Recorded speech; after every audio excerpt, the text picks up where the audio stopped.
When Amaarae, my daughter, first started in her music career, I remember, some of the Ghanaian kids on social media were really, really, really tough on her. Oh, really? And some of them would say, oh, she was born with a silver spoon in her mouth, she has wealthy parents, da da da da da. When we first went to the US, myself, Amaarae, and Papa were sleeping on one queen size. Look at that. It wasn't even a queen, it was a double. Double. Right? Full bed. I am the kind of mom that will go 10 toes deep for my children. Whatever they want to do. Yeah. Yes, you're going to get married, you're going to go out into the world and have your careers. When you start having children, have the number of children that you can take care of by yourself. By yourself. That's a good one.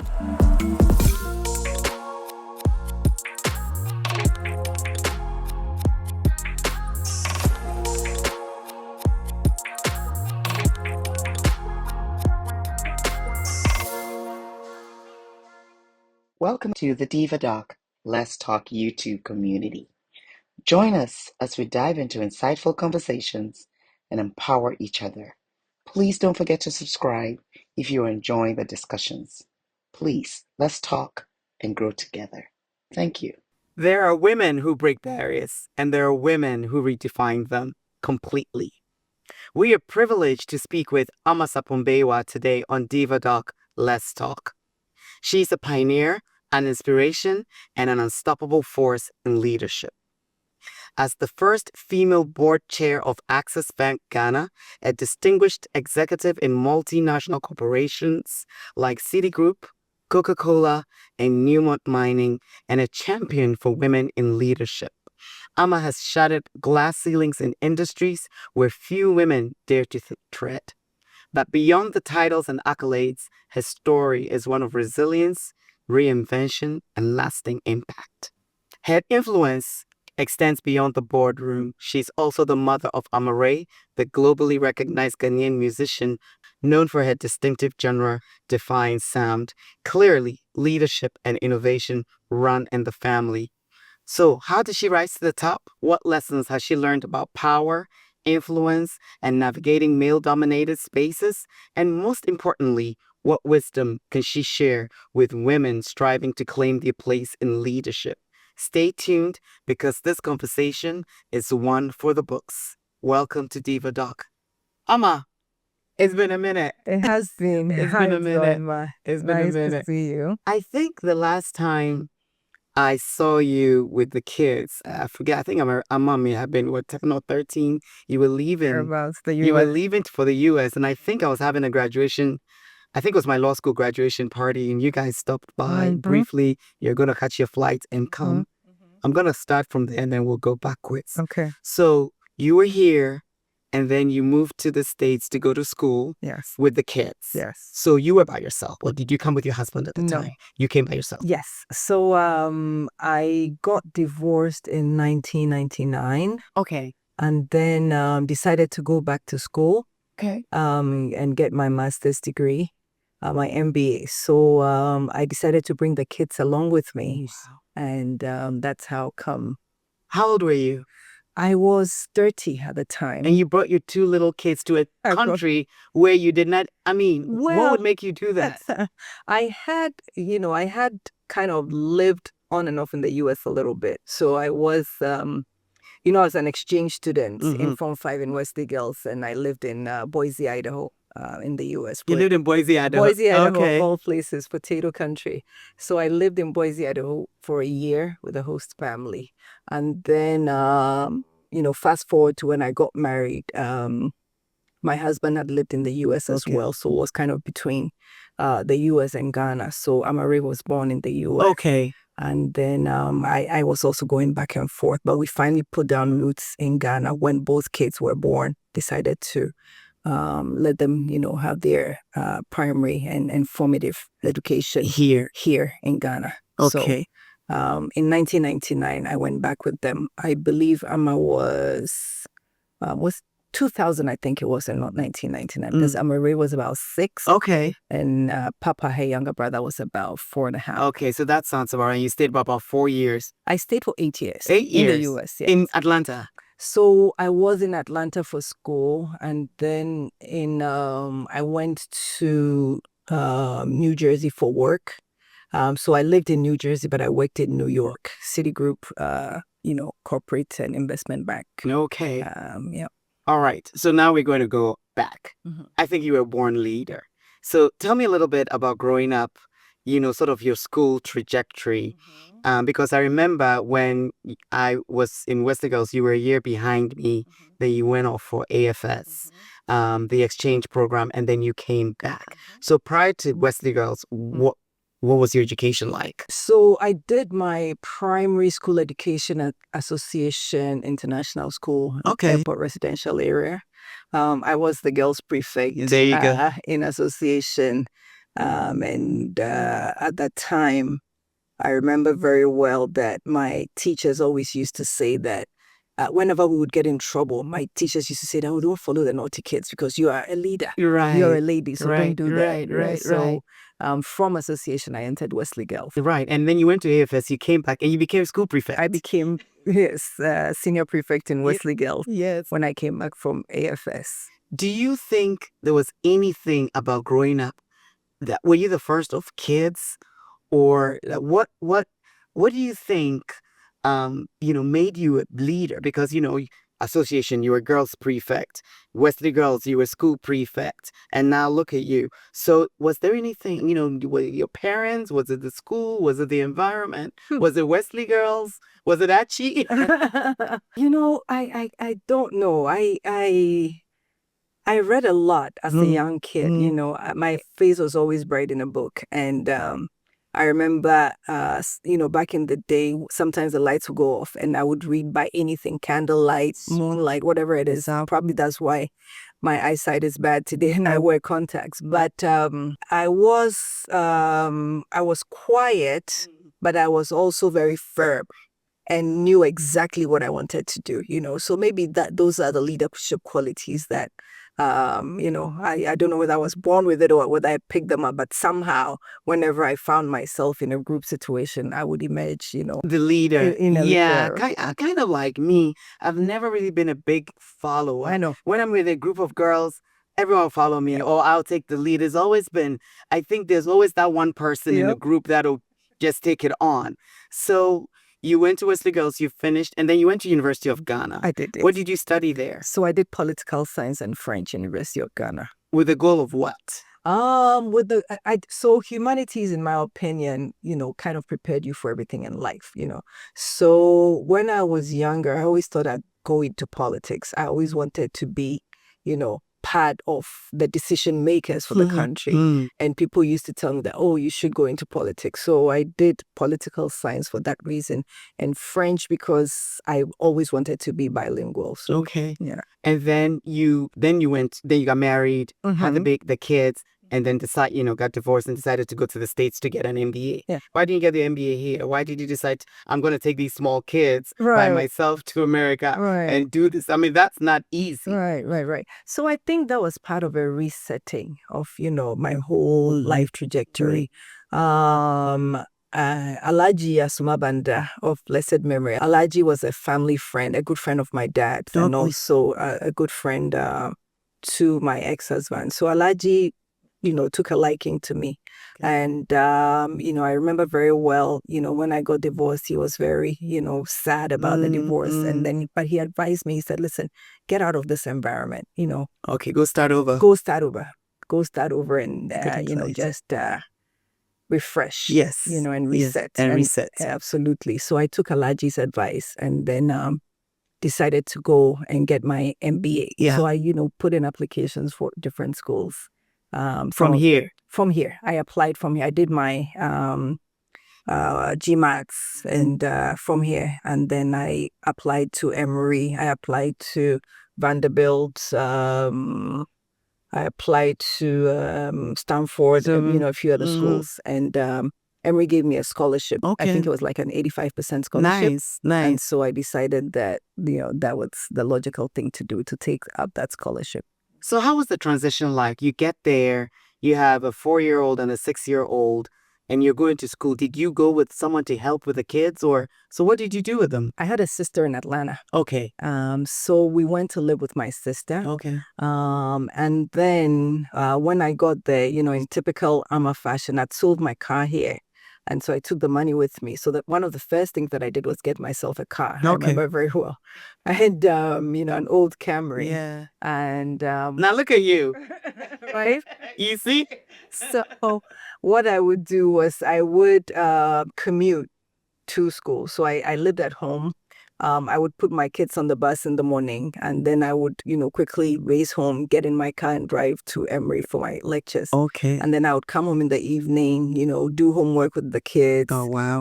Get their clothes and stuff ready for school for the next day, and then put them to bed and then do my, assignments, for class. And then, rinse and repeat the next day. Yes. But my sister Gloria, bless her soul, she was very, very helpful. At least I knew that even if the bus came home early than, she would be there, at least to get the kids off the bus for me.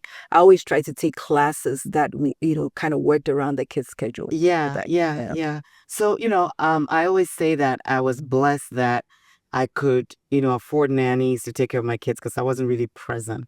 I mean, I barely made any sports games. I'm like, I can't go, I'm working. Right. So how did you manage that? I'm sure they did some sports, didn't they? They did. So, and my daughter, Amaarae, was the queen of the spelling bee in the US. She went all the way to nationals. Not nationals, I think regionals. Or states or whatever. Or state, exactly. And Papa played soccer. Papa was not great at it, but he loved it. So we got to push them. Yes. Yeah. So what I did was I sacrificed the extracurricular activities at school. Okay. So I missed a lot of the, when you're in an MBA program, there's a lot of socializing. You didn't go to that. Okay. I skipped a lot of the socializing and focused on the kids' events. Yeah. So during that transition, any obstacles, struggles that you think back in? Oh, plenty. Really? Plenty. Because, people have to hear it that, you see us now and you think it was easy, but it wasn't, right?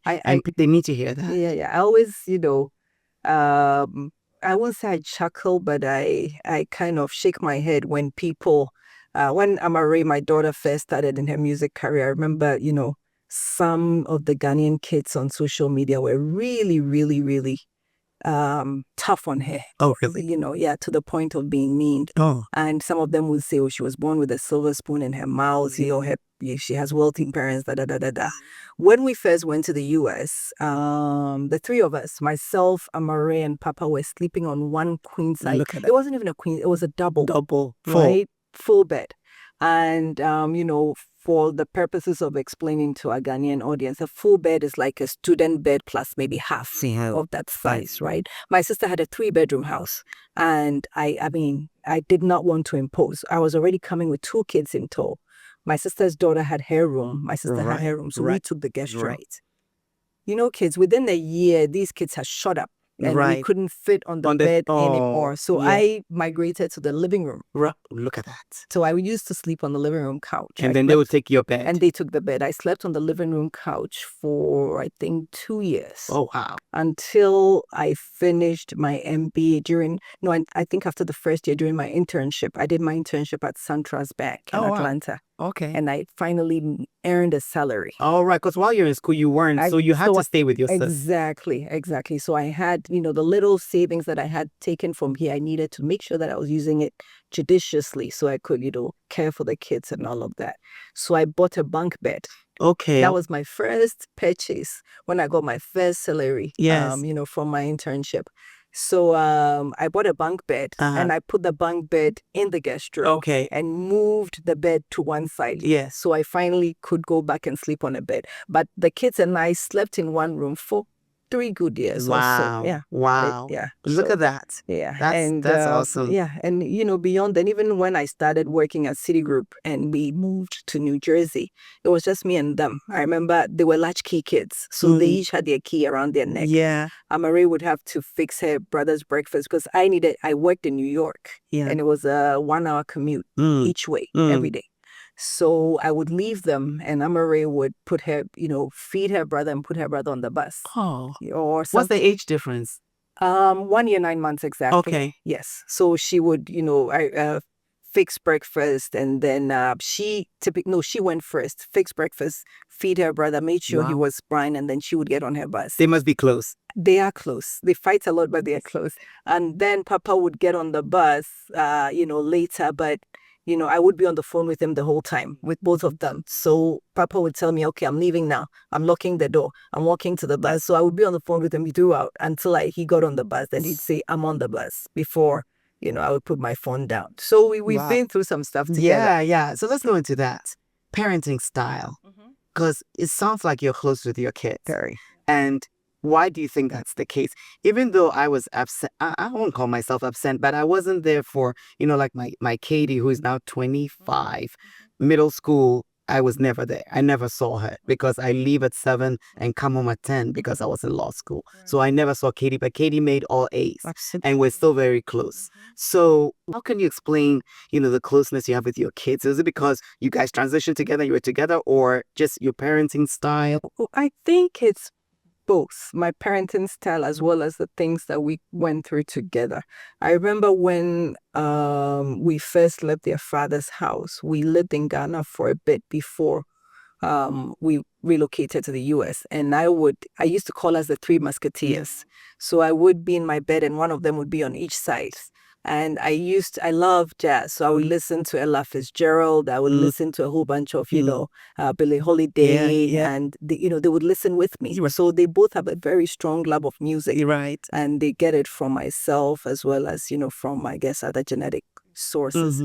But we've been the Three Musketeers, ever since. Yeah, now you live near each other, right? do Your kids are near you in the same clothes. Yes, absolutely. That's like awesome. a 2-minute walk away from each other. And so, that was just it. We bonded over our, I guess, shared, difficulties. I had them when I was young. I had Ama at 25. Oh, really? And that's not that young. Well, that's actually perfect. Well, I mean, But Katie should be having kids.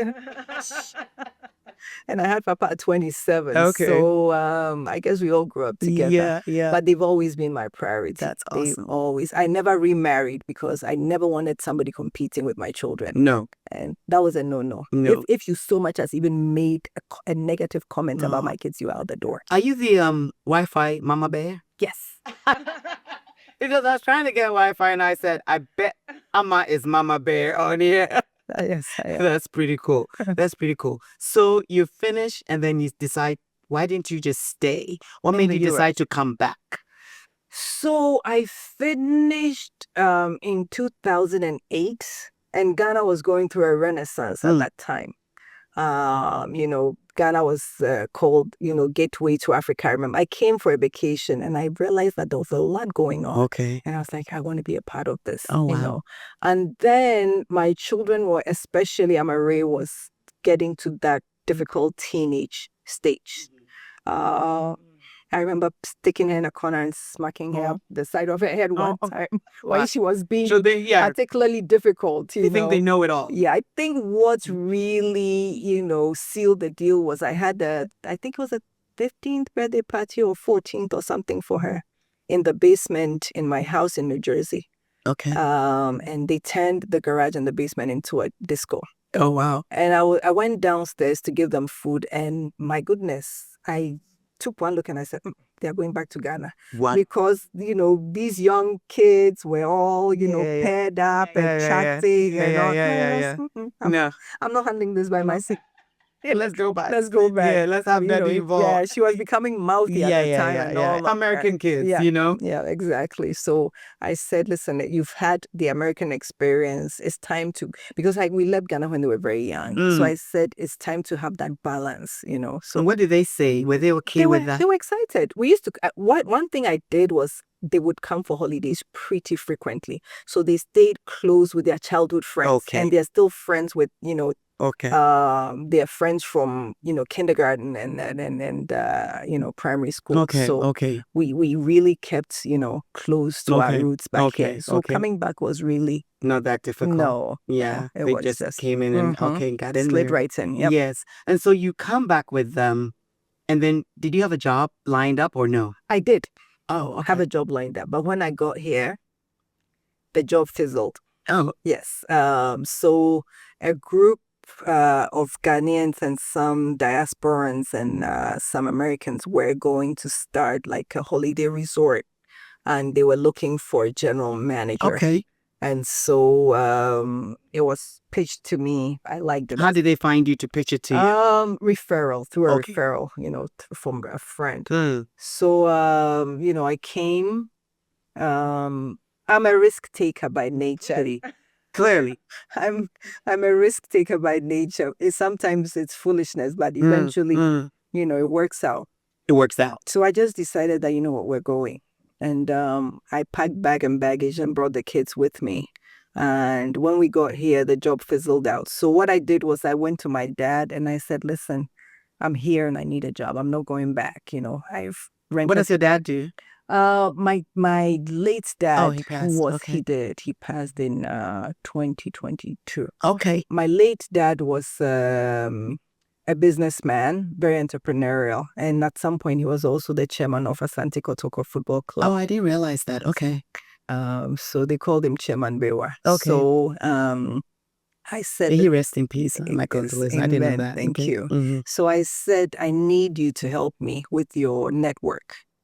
So I would sit and I would rattle off, companies. To your dad? Yes. Okay. And he would say, okay, I know the MD. Okay, this Mm. one I go to church with him. Okay, I know that.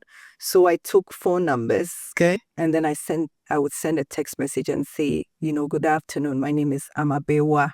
Bawuah is my dad, and he gave me your number. At that time, even though I had left, I said I had packed bag and baggage and come. I guess I could have always returned. So I said, I'm like a, what do you call it?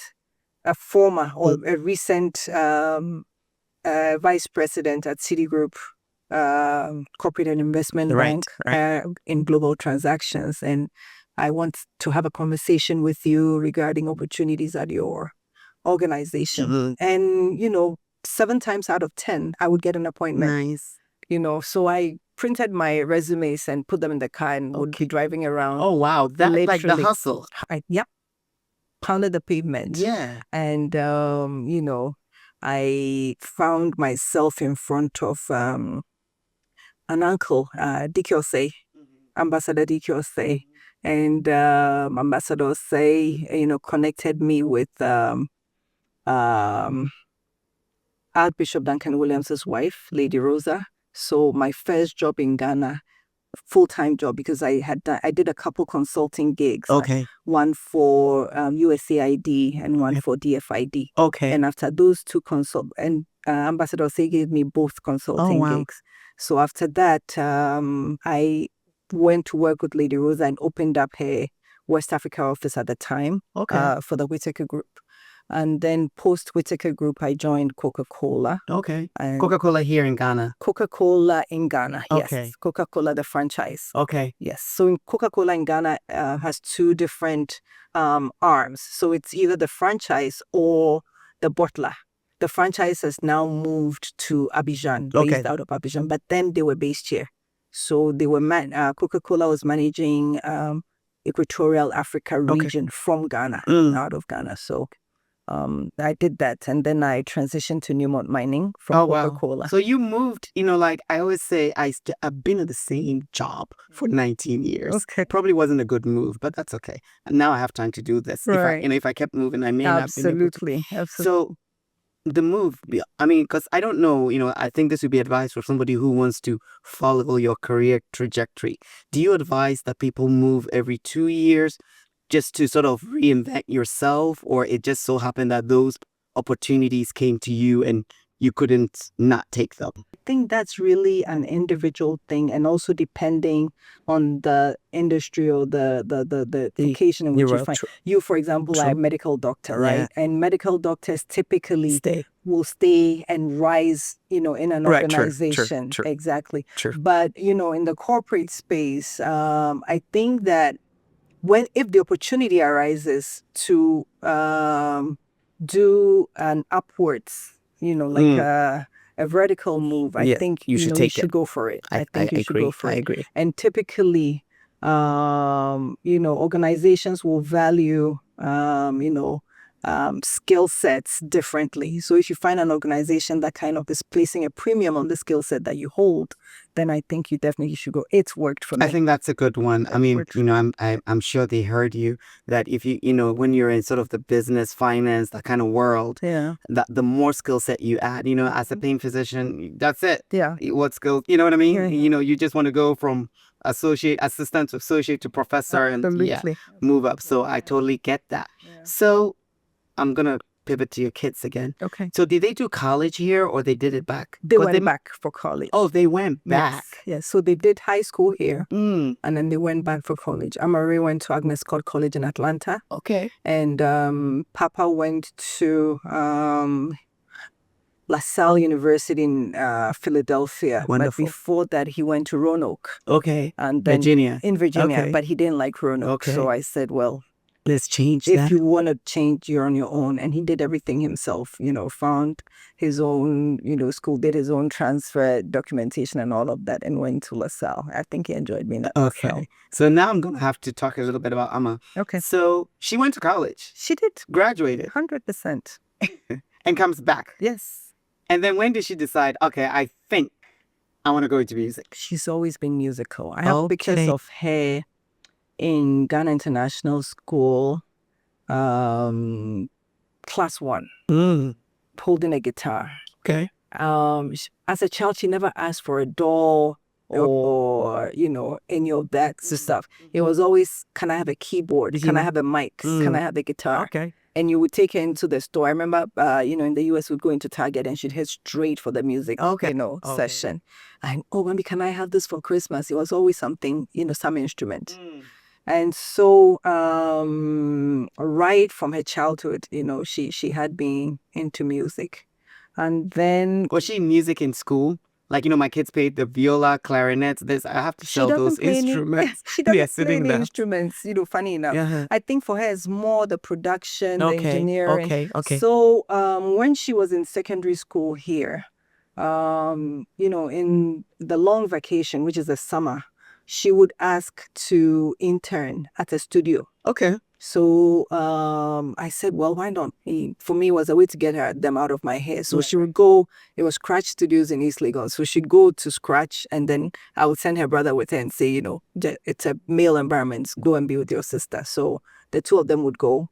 And so she learned, production and all of that from, intern. Wow. In this country? Yes, here, Scratch Studios. That's where she started and met a lot of her music, friends. Okay.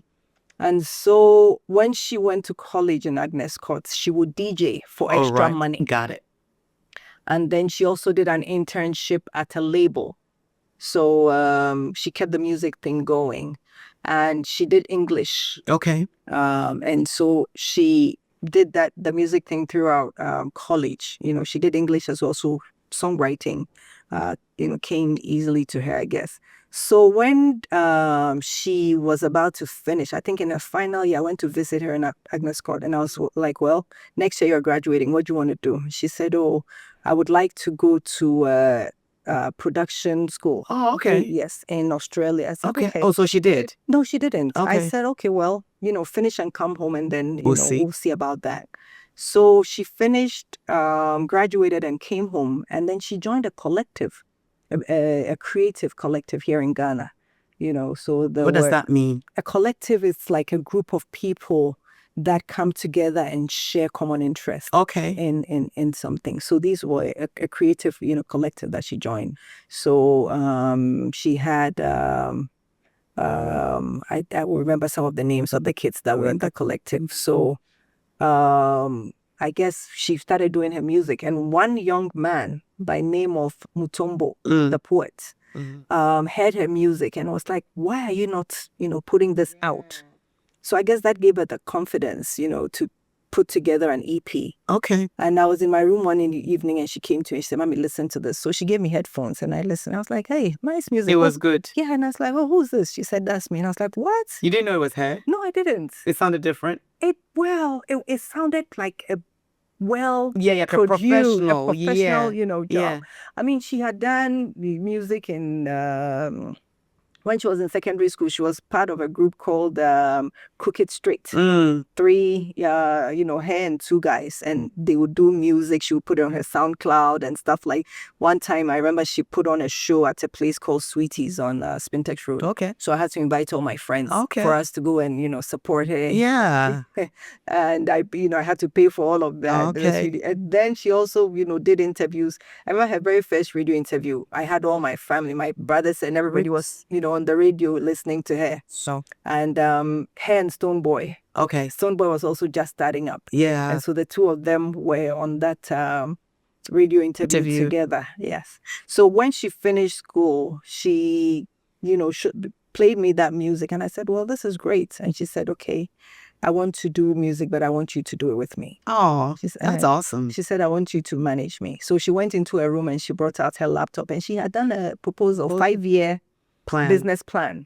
Well, how old was she at that point? She had graduated from college. So I think she must have been like maybe 21, 22. Okay.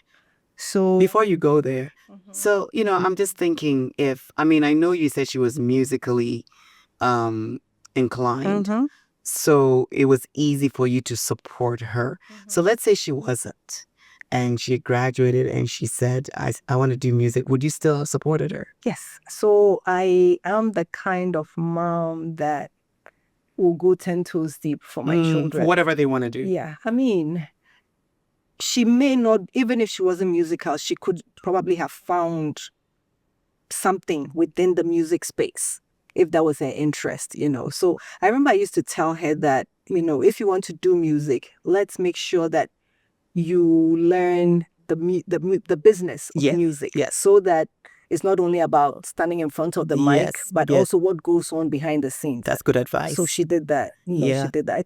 She took some music classes while in college and all of that stuff. Yes. Yeah. So you supported her 100%. 100%. She showed me the business plan. She said, this is the investment that we need. We who? Well, me and her, I guess. Your money, I'm sure, at the beginning. So I cashed out, my awesome.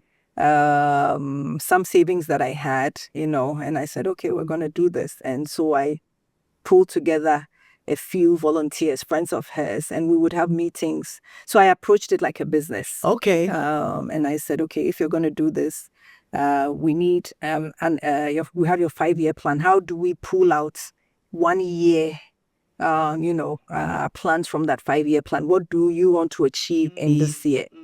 And, we sat down and we planned on how to go about it. So I found volunteers in the beginning. I got a stylist. I got her lawyer. I found people in, Nigeria. Like some of the volunteers were also very good at going online and finding people of interest. So we quickly, built up a team. I sent them to Nigeria for a while. While in Nigeria, we reached out to a young radio personality at the time by name Douglas. His last name will come to me. That was the PGM Club. It's a show on Nigerian radio, and Douglas was fantastic. He hosted us more or less. So I'd send them. He found the hotel. We paid the bills. He put together a press run.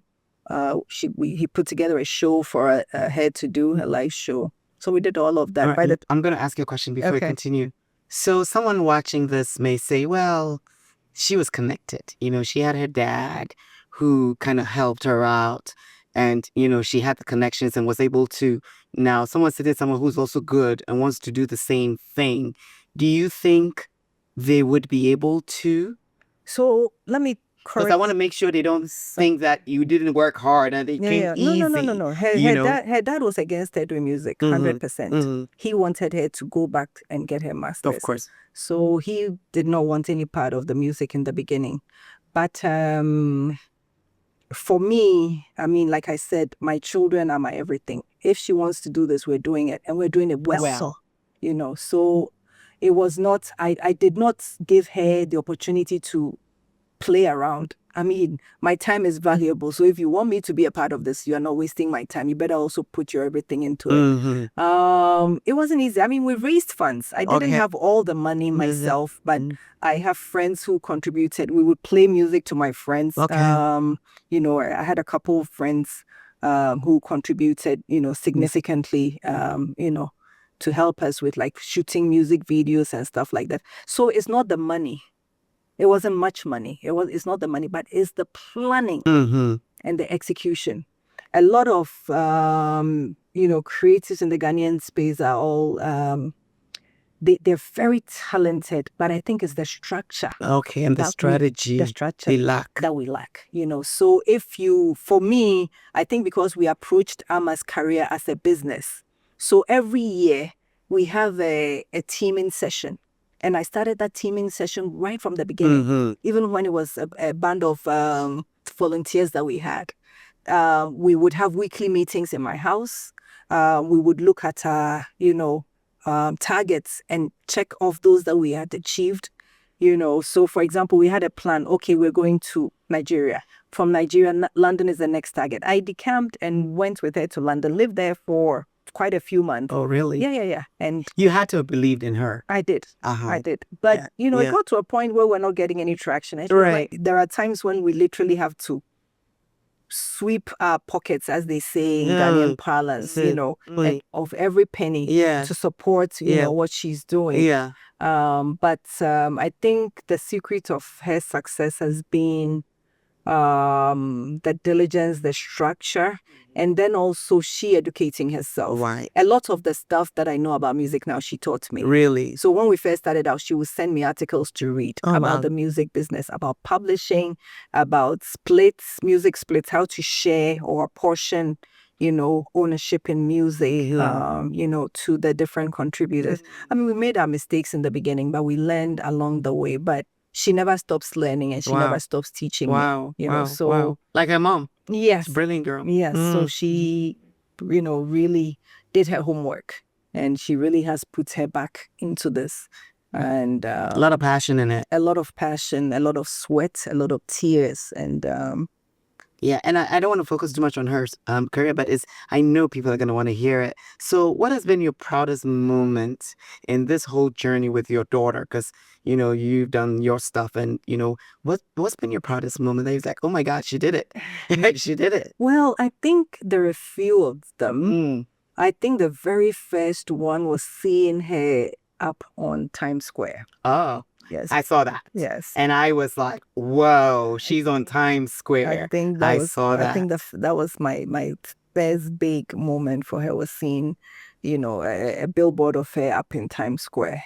And of course, playing, even though she was a support act, which is fine, for Sabrina, playing Madison Square Garden for me was also iconic. Were you there? I was.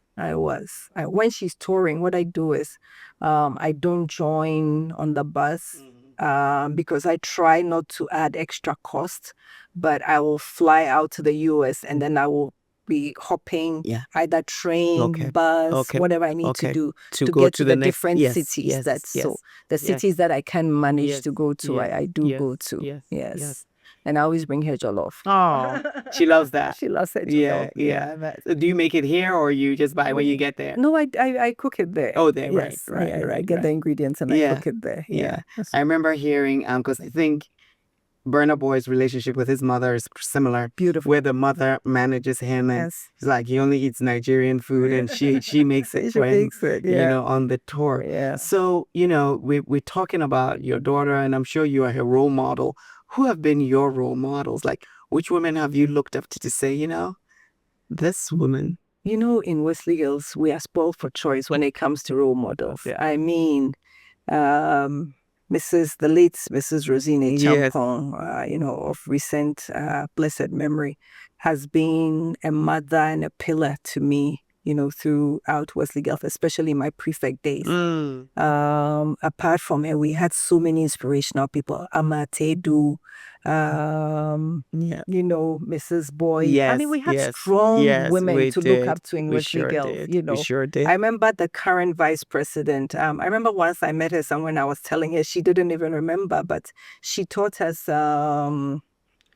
literature. And she was a teacher at Wesley Girls? Yes. So The vice president? Professor, yes, Jane Nano Pukwajima. Must have been when I left. When you left, when I was in upper six. So our literature teacher was Miss Christine Churcher. Yes, I saw her at the funeral. Also a politician. Yeah. Oh, I didn't see her. She was there. Okay. Yeah. So Miss Churcher had just won her constituency, and so she had to leave.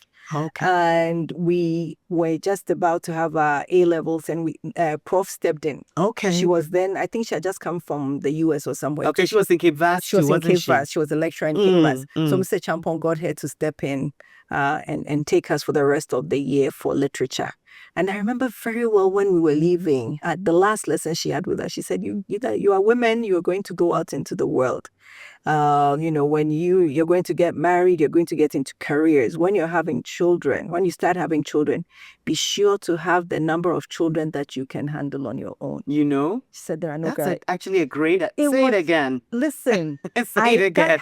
That's a good one. It served me so well. She said, yes, you're going to get married, you're going to go out into the world and have your careers. When you start having children, have the number of children that you can take care of by yourself. By yourself. That's a good one. By yourself. That's a good one. There are so many women that are stuck with the 5 children in situations because how do I handle 5 children on my own? Right. And so you stay. They're staying in situations that are not necessarily healthy for them. Yes. For me, I always used to say I have 2. They're like my handbag and my briefcase. So I put one here and I put one here. Yeah, perfect. And I think you are so right about that because I would always say, I love my 3 kids, but if I needed someone to take care of them, they had to come to my house. Yes. You cannot take 3 kids to someone's.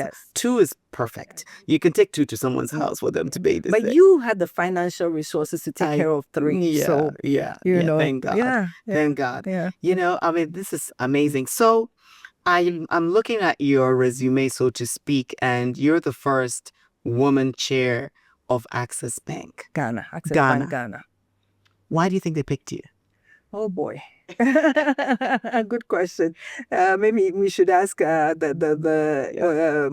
holdco, the global company, Access Holdco. So I was invited to be on the board of Access Bank, I believe, during the pandemic. So we joined, myself and another lovely, accomplished lady, Yvette Akwadonvo. The 2 of us joined in 2020. But because of, the pandemic and all of that, I think we're confirmed in 21, top of 21. And when we joined, I had banking experience by virtue of having worked in First Atlantic Bank here in Ghana, and then also in Citigroup in the US. And there's SunTrust too. You did something. SunTrust. I did an internship at SunTrust, yes. So the chairman of the board at that time, Mr. Frank Beecham, wonderful gentleman, was just about to retire. And I think his tenure had been extended for a bit while they were looking for somebody. So I think by virtue of me having that banking background, they decided that, I you would fit the bill. I did fit the bill, yes. And then, of course, you have to go through the Bank of Ghana approval and all of those. So what does that entail? Like, being board chair, what does that entail? Like, you guys meet every quarter, and then what does that entail? So when you're a board chair of a bank like Access Bank, of course, we meet quarterly, to review, different aspects of the bank's operations. So essentially, the management sits under the board. So the managing director reports up into the board chair. but we are not, we're non-executive. So we do not interfere in the day-to-day running of the bank. Mhm. But critical decisions, for example, the managing director has a certain approval limit in terms of maybe granting credit. If it's above his limit, it has to come up to the board. Oh. So the board has a collective fiscal responsibility for the bank's operations and to ensure that governance and Mhm. you know, everything. So typically on the board of a bank, you will have experts in finance, experts in auditing, experts in accounting, experts in IT, experts in banking or marketing. So you need a diverse board in Right. order that you have the different strengths To that make are those needed. decisions. Absolutely, absolutely. So as board chair, you do a little bit more extra than the rest of the board because there are certain approvals. How much of your time does it take? And, you know, I don't expect you to go into the details of it, but you said yes, despite having your daughter's career to manage, and I'm guessing you still work Yes. in your job. Yeah. How do you do all that? So, you know, thank goodness for virtual conferencing and virtual meetings. So I could be in the US, maybe in California, for Yes. example, and we have a board meeting. I can dial into that meeting from California. These days, board papers, usually you have an app. You know, they have board apps where all the board papers can be uploaded. Right. So Like back a in the Dropbox day, or yeah, I used to something. be on a board in I want to say 12 or so. And the board documents would look like this. You got to read all that? Yeah. Before the meeting? Yes. Oh, When they God. brought them. But these days they are all online. Yeah, so you can skim through. Board members are issued iPads. So on the plane, anywhere you can read your board papers in the car, wherever. So Right. you just log on to your board app. If the papers have been uploaded, you download the papers, you read through them, you make your notes on the papers so you can contribute, meaningfully. Mm-hmm. Yeah. So it makes it easier to kind of juggle, the different roles, Yeah. So you have served in all these roles. What do you think someone watching this saying, I wonder what qualities they look out for women leaders? I think obviously knowledge is key. You need to have knowledge. They're not going to just take anybody. But what other qualities do you think they look for when they're considering a candidate for a board position? integrity, I would Integrity? say, right at the top. Integrity is very important. And when I say integrity, apart from being honest and being firm, and having strong values, you also have to be able to stand, Your by your ground. conviction. Yes. You also Be authentic. absolutely, absolutely. You have to have the confidence, to stick to your word. If you know you're right, Right. you stick Right. to it, and also have the confidence to admit when you're wrong, Oh, yeah. and the confidence to say that I do not know. Can you teach me? You're right.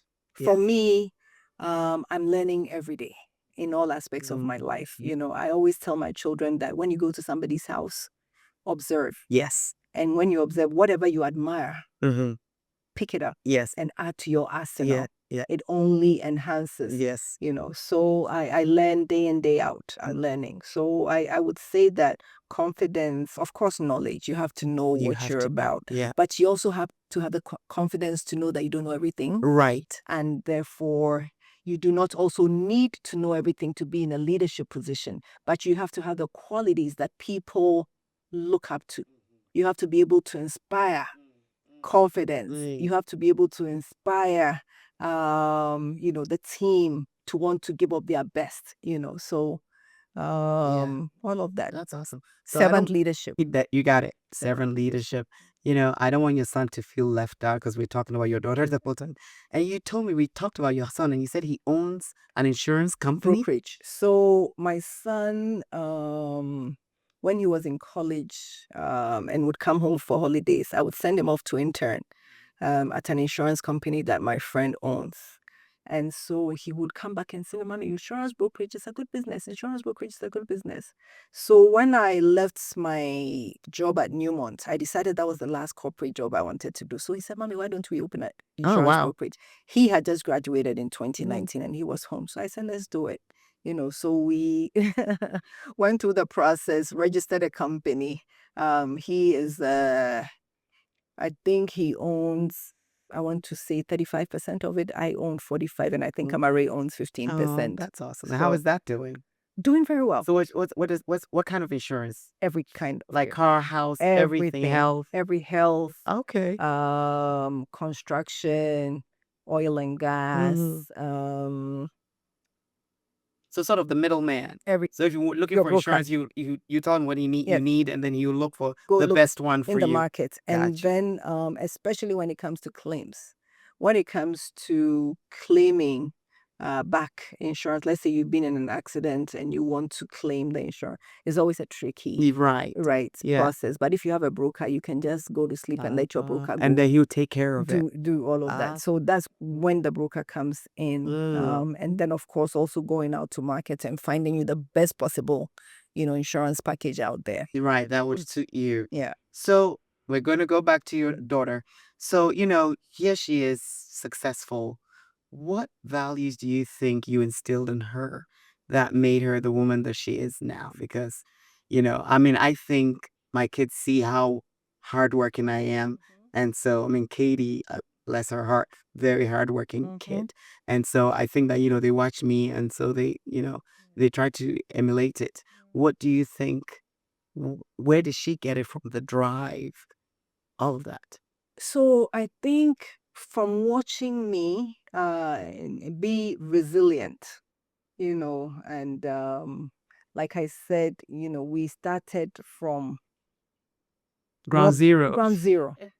We started from ground. I remember one time we drove up. We were living in a rented house in Spintex Road, and we drove up. I had started working at Coca-Cola. We drove up to the gate. We'd gone somewhere, and when we pulled up, my son was like, "Wow, Mom, do you remember the time when we didn't have even a mattress to sleep on?" There was a point where we would put comforters on the floor and put pillows down. When we first moved into that, I didn't even have a chair. Right, look at that. To my name. Yeah. So he was like, "Oh wow, Mom, look at us now." Yeah, I know. So I think that watching me kind of just pull myself up. And for me, I always say that failure was never an option because I had 2 young kids to feed, right? And therefore, I could not look at their faces and say that I'm going to fail today. How do I feel? You can't. I better put food on the table for those 2. But something that has served me very well that I always tell young people that I mentor, make lists. And Amaarae does that all the time. Me too, on my phone. Make lists. Yes. If you put down the things you want to achieve, right? And then what it does, it focuses you. And then you cross out, you achieve one, you cross it out. It's such a simple task, but so impactful. Yes. Just even seeing it. I love to, I'm a paper and pen kind of person on phone. And I like to do the checkbox, so delete, say it's done. And now I have just a little bit left. This question I have to ask you. So, in my life, sometimes I look at things that happened. I don't know if you know the story, but I was in Legon. Of course, I was in Legon with Rosina, and I failed my second year exam. And so I didn't come back. I stayed, and now look. So, now I look back and I'm like, maybe it was meant to be. So has there been any, sort of setback that occurred and you look back and you're like, okay, this was meant to be. It actually was a blessing in disguise. Several. One that comes to mind. One is very personal, but I wouldn't call it a blessing in disguise, but maybe a wake-up call. Maybe a wake-up call. So when I got divorced, I was like, oof, no safety blanket, So I have no options. And then I looked left and looked right, and it was me, me that, I needed to strap on my belt and get it done, get things done, So for me, I always say that that has been a wake-up call, and that has shaped me in terms of, not ever being Dependent on anybody. apart from being not ever finding anything daunting. Gotcha. So if you throw a challenge at me, I will never tell you that, oh, I can't do this. I will think about it, and I will go and sleep on it, and I will keep chipping away until I find a solution. Wow. So I always say that for me, the Lord's Prayer and putting one foot in front of the other. My favorite line in the Lord's Prayer is, "Thy will be done." That will be done. And I just say, "Lord, thy will be done." And then I keep putting one foot in front of the other. And you just keep going. One day you look back and you'll be like, oh my gosh, how did I get here? Yeah. Yeah. How did I get here? Yeah. So making lists and then not being afraid to take risks. Yes. And also not ever telling myself that you cannot do this. Yeah. Yeah. Never. Yeah. So, another question, and I want to ask. So, I'm a leader where I work, and sometimes we have to make decisions. And I'm one person, I don't care whether 9 of them out of 10 want to go this way. If I don't want to go that way, I'm not going that way. Right. I don't go with the flow. Right. And I stick to my guns, Right. right? Unless someone can explain why I should go that way. So has that been a situation where, despite you having a strong feeling about something, you have decided against how you felt because you had to go with a group, like the group think? Um, And what do you do with that? Those questions come up to me all the time. And so I think that's something that I used to be very stick in the mud about things. I used to be very my way or the highway. But I think over time I have learned that, sometimes it's okay to let things fail. There's always a lesson in failure. yeah. So sometimes, yes, my gut instinct is, and I bring that to bear in my work with Amaarae as well. My gut instinct is, oh, this won't work. But I will be like, you know what? Let her go. There's a lesson, in failing. So let her do it. Let's go for it. And if it doesn't work, there's always, Yeah. the opportunity to come back and do it right. Yeah. So Yeah. I've learned to do. I used to be very, very, very dogmatic. This is it. Like, if we don't do this, and da. But these days, I'm more relaxed about things. Yeah. Yeah. So what tenet do you live by? I personally, I believe in being very authentic. I believe in honesty, and I also believe in being fair. You gotta be fair and transparent. So I've had people work with me 30 years. They're working with me, well, friends. So, what about you? What tenets do you live by? You say, I definitely have to live by these tenets. Love your neighbor as Love your yourself. neighbor as yourself. Because a lot of us, especially Africans, we are very religious. And I remember my Catholic father, Father Emisa, telling me one time that religiosity is not Christianity. No, it's not. We know that. Yeah, right. And I never forgot. So I see so many Christians do things to people, and I'm like, how on earth can you do that to anybody? And you call yourself a Christian. Right? So if I won't like something to be done to me, I don't do it to other people. And I always try to put myself in the other person's shoes. Somebody has made a mistake, right? It's not the end of the world. How did it happen? Why did it happen? Okay, let's this is why I think it shouldn't have been done this way. Let's try not to make that mistake again. And then I will literally take food off my table and give it. My children are always fighting with me. You're always doing things for them. You're always giving money to people. You don't, and then you come and say you don't have money. I mean, yeah, yes. How many beds can I lie on? You're right. If I wear 2 dresses, I'm a mad woman. I can't wear 2 pairs of shoes at the same time. I can only wear one. Right. And so if it's somebody needs to put a roof on their house, and you can afford to have help the them. money right now, but it will make me tight for just maybe a little bit. Why can't I give the money to them to go put the roof on their house? So yeah. Live and let live. Whenever I have money, I always say, let me use it for what I need to, because as soon as somebody comes and tells me a story, I'll give the money to the person to go do what they need to do with it. So with all my interviews, or I should say conversations, I ask the women what you'd like to tell the women who are listening or who are watching. What would be your advice? And I leave the floor for you to just. I don't care what you say, but they need to hear from you. Fear is not an option. Mm. So whatever it is, however difficult it is doable.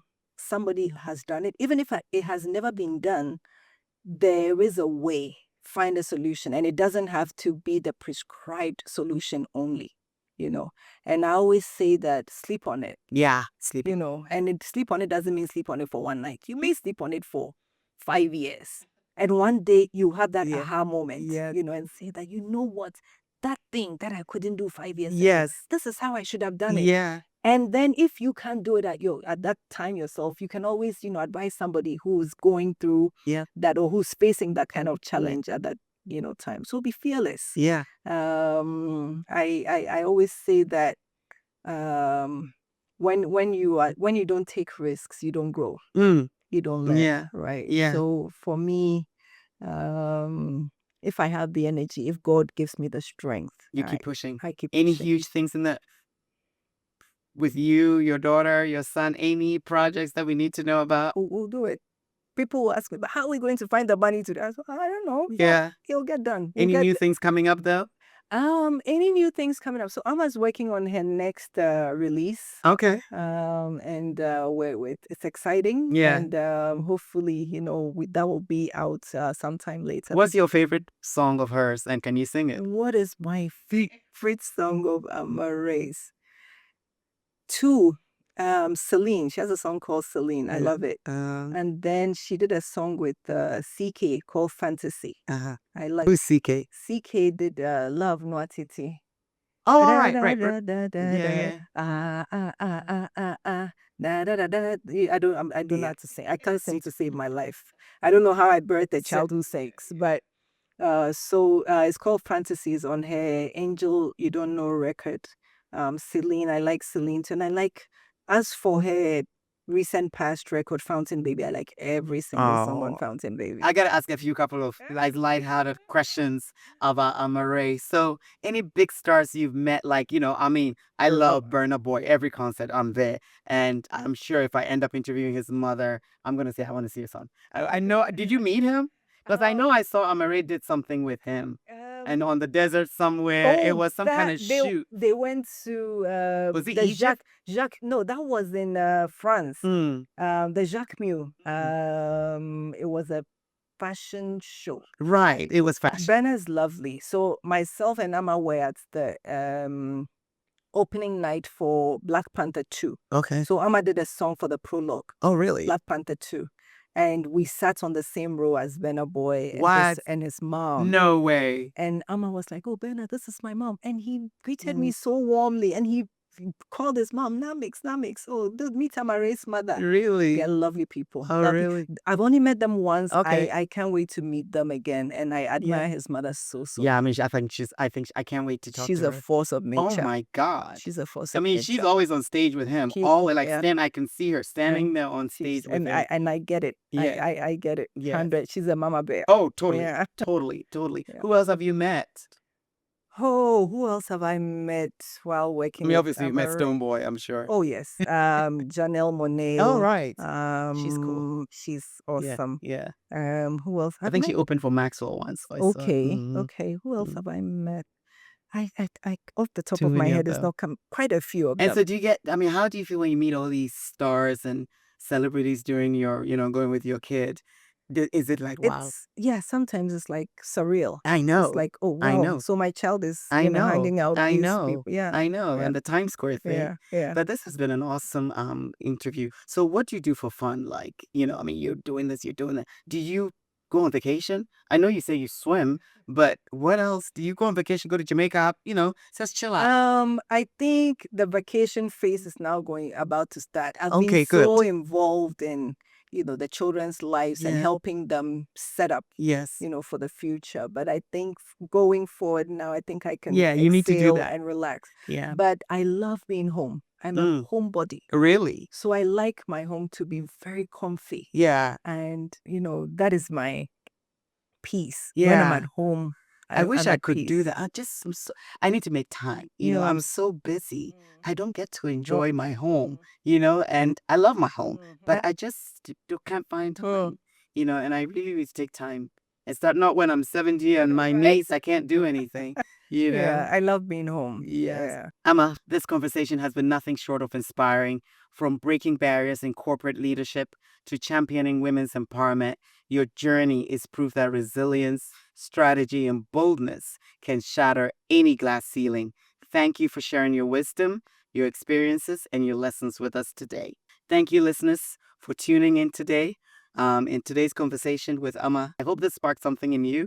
And whether it's newfound confidence to claim your space or a deeper understanding of leadership, remember that the journey to success is not about where you start, but how you navigate the challenges along the way. Stay fearless, stay bold, and keep breaking barriers. Until next time, this is Diva Doc, Let's Talk, where we celebrate women who redefine the game. Thank you. Cheers to us. Cheers! Thank you for joining us for another episode of Diva Doc Let's Talk. If you enjoy the content and want to hear more, please consider subscribing to our podcast. Your support helps us continue bringing you valuable discussions and insights.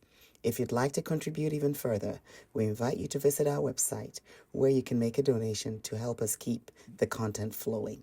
Every bit helps, and we truly appreciate your support. Until next time, stay fabulous and let's keep these conversations going. Thank you.